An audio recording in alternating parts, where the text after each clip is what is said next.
Bonjour à tous. Pour ce Courrier enragé numéro 22, je voudrais vous parler du quotient intellectuel, ou plus exactement de la baisse du quotient intellectuel dans les pays occidentaux.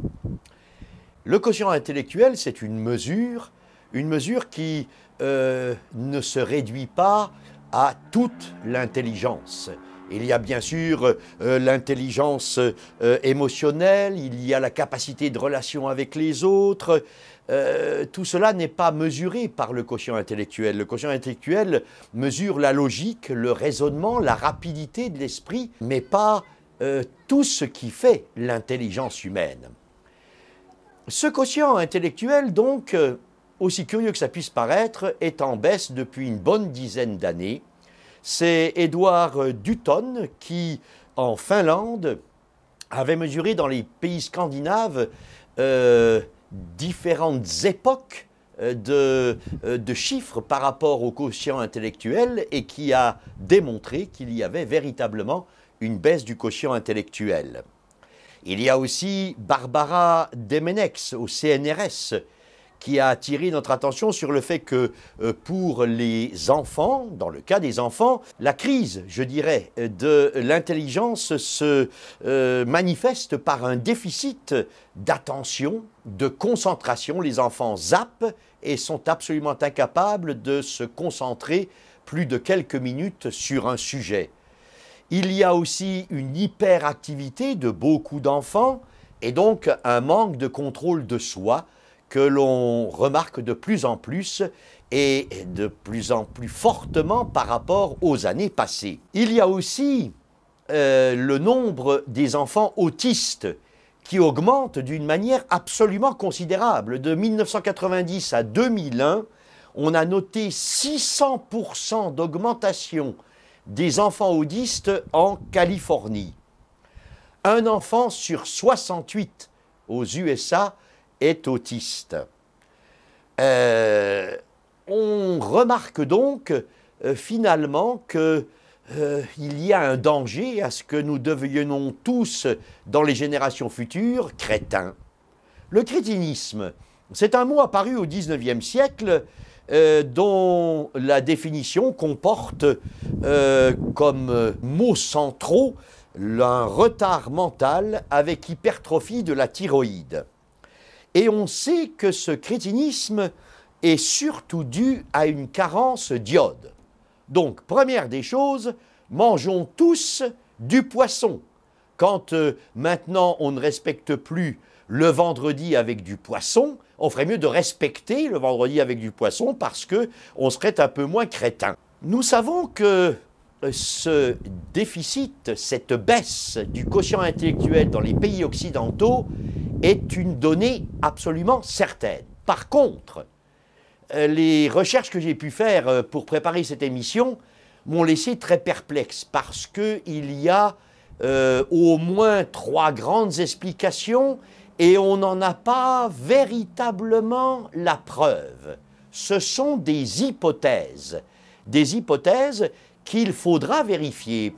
Mais c'est vrai que l'opinion publique n'en est pas tellement consciente de cette baisse du quotient intellectuel et finalement les recherches sont assez pauvres. Ainsi, la première explication serait donnée par le fait que nous absorbions, et en particulier les enfants, des perturbateurs endocriniens. Ces perturbateurs vont empêcher un certain développement du cerveau, vont empêcher un fonctionnement correct de la thyroïde. Et pour expliquer rapidement, 2 exemples de perturbateurs endocriniens, ce sont les pesticides, certains pesticides, et puis surtout les retardateurs de flamme. Vous savez que les normes européennes obligent maintenant à ce que la plupart des vêtements que l'on met aux enfants, et en particulier aux bébés, ces vêtements sont fabriqués en y mêlant une substance, un retardateur de flamme pour essayer d'empêcher, dans le cas d'incendie, de gros dommages aux enfants. Or, ces substances que l'on mêle à la laine ou au coton, enfin à tout ce qui permet de fabriquer des vêtements pour enfants, ces substances sont des perturbateurs endocriniens.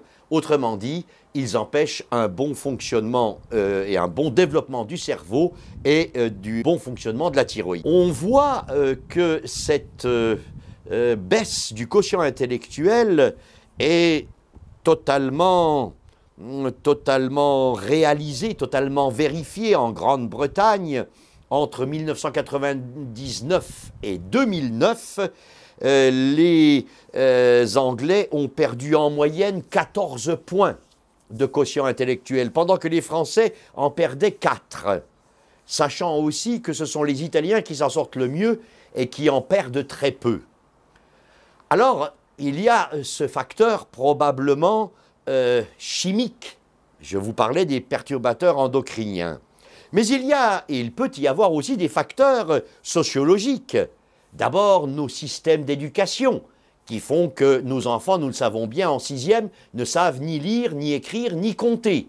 Tout cela avec toute une pédagogie qui n'est pas du tout adaptée, avec un rejet de la pédagogie traditionnelle, avec toutes ces erreurs commises par l'éducation nationale, dite l'éducation nationale, parce qu'en fait, ça n'est que l'instruction publique, et en plus, elle n'instruit plus. Ça, on le sait.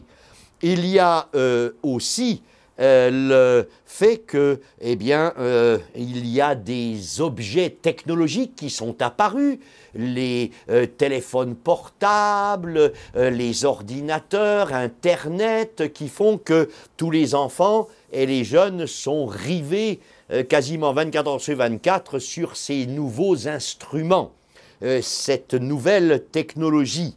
Nous vivons dans un monde, comme on dit, connecté. Alors que ce facteur ait une grande influence sur la baisse du quotient intellectuel occidental, c'est absolument probable. Mais rien ne le prouve. Les études sont très en retard. Et puis il y a aussi peut-être des facteurs démographiques.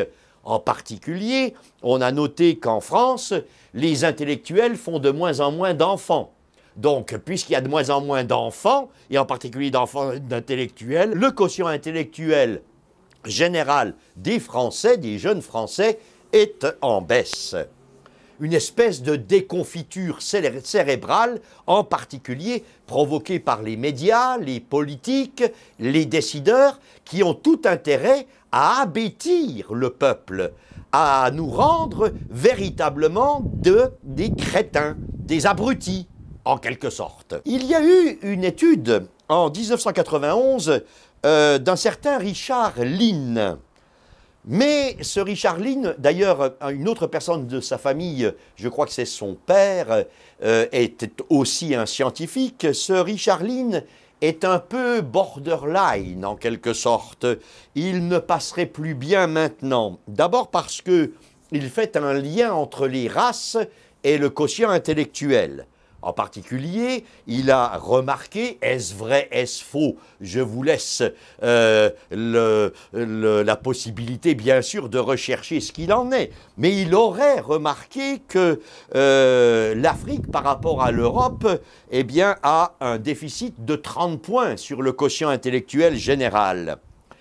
Il est non seulement borderline au point de vue du racisme, mais aussi au point de vue de l'eugénisme. Vous savez, cette sélection de la race que nous pratiquons tous les jours en France, puisqu'on élimine 90% des Mongoliens, des trisomiques 21. Cet eugénisme, il n'est pas que contre les trisomiques, il est aussi justement utilisé par rapport au quotient intellectuel. Lynn dit que si l'on sélectionnait les enfants par leur quotient intellectuel et qu'on élimine les enfants les plus bêtes, à ce moment-là, on gagnerait 15 points de quotient intellectuel par génération.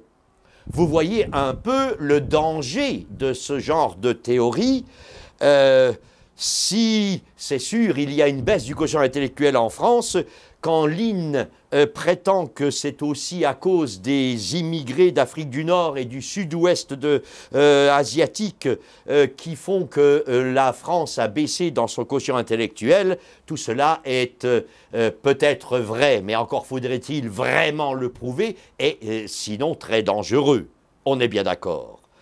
Alors, que conclure?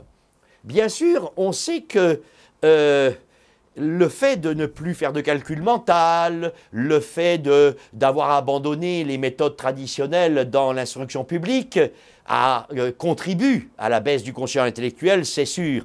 Mais on sait aussi que la partie du cerveau qui est mesurée par ce quotient intellectuel n'est pas tout le cerveau. Et en particulier, quand les jeunes passent 24 heures sur 24 devant leurs écrans, qu'ils soient leurs écrans de smartphone, iPhone, enfin tous ces phones, machin, ou bien alors devant les ordinateurs, on sait bien que ces images vont stimuler d'autres régions de leur cerveau.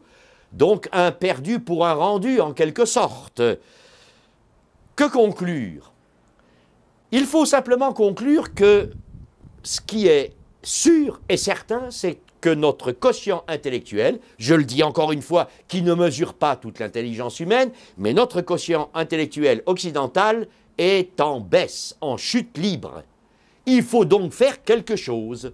Alors à vous de me le dire, et puis à nous tous, cette responsabilité d'essayer de faire que nos descendants ne soient pas ni des crétins, ni des abrutis. C'est non seulement notre rôle à tous, mais encore plus aux chrétiens qui ne sont pas des crétins, qui ne l'ont jamais été et qui ne le seront pas.